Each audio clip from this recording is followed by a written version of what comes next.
السلام علیکم دوستانو. د افغانستان او زیمبابوې ترمنځ لومړۍ شلوريزه لوبه راشد خان او رحمان الله ګوربز افغانستان ته وګټل.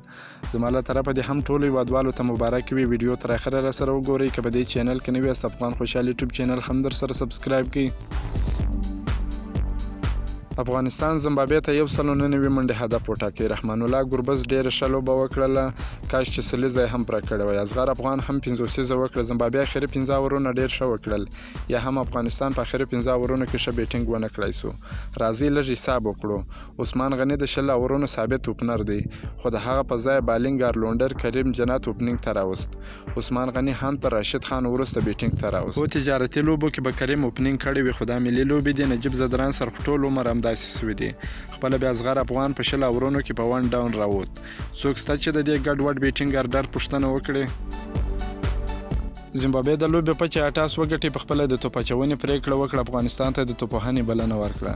افغانستان په ټاکل شوي 20 اورونو کې د 15 لوبغاړو په سوځېدو سره 198 منډې جوړې کړلې. 199 منډې هدف یې وټاکي.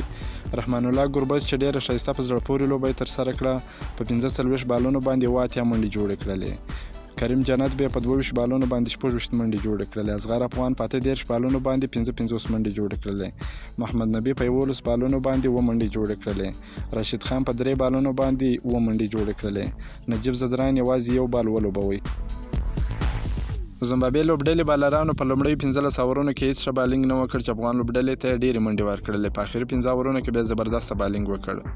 بورل په 3 اوره کې 40 منډې ورکړلې، 1 وکټ یې واخیستل. مزرباني په 4 اوره کې 38 منډې ورکړلې، 2 وکټ یې واخیسته. نګراوا بیا په 4 اوره کې 43 منډې ورکړلې، 2 وکټ یې واخیستلې. زیمبابوې لوبډلې یاد هدف پوره نه کړای سو. یوازې کامون کانوي 44 منډې ترلاسه کړلې. لوبه یې په 48 منډو بایلل. افغان لوبډلې بالرانو زبردسته توپ اچونه ترسره کړل. راشد خان په 4 اوره کې 28 منډې ورکړلې، 3 بهترینې وکټ یې واخیستلې. کریم جنت بیا په 4 اوره کې 14 منډې ورکړلې، 2 وکټ یې واخیستلې. فرید ملک بیا په 4 اورونو کې 11 منډې ورکړلې، 2 وکټ یې واخیستلې. نوین الحق په 3 اورونو کې 22 منډې ورکړلې، کم وکټ یې نه واخیستل. حمزه وتک هم په 3 اورونو کې 19 منډې ورکړلې، کم وکټ یې نه واخیستل. محمد نبی په 2 اوره کې 40 منډې ورکړلې، کم وکټ یې نه واخیستل. لوبه یې په 48 منډو وګټل. دا د افغانستان او زیمبابوې ترمنځ د لومړۍ نړیوالې شلوريزې لوبې په اړه معلومات. که مو دا معلومات خوښ شوي ویډیو در سره لایک کړئ. که په دې چینل کې نوی یاست افغان خوشحال یوټیوب چینل هم در سره سبسکرایب کړئ.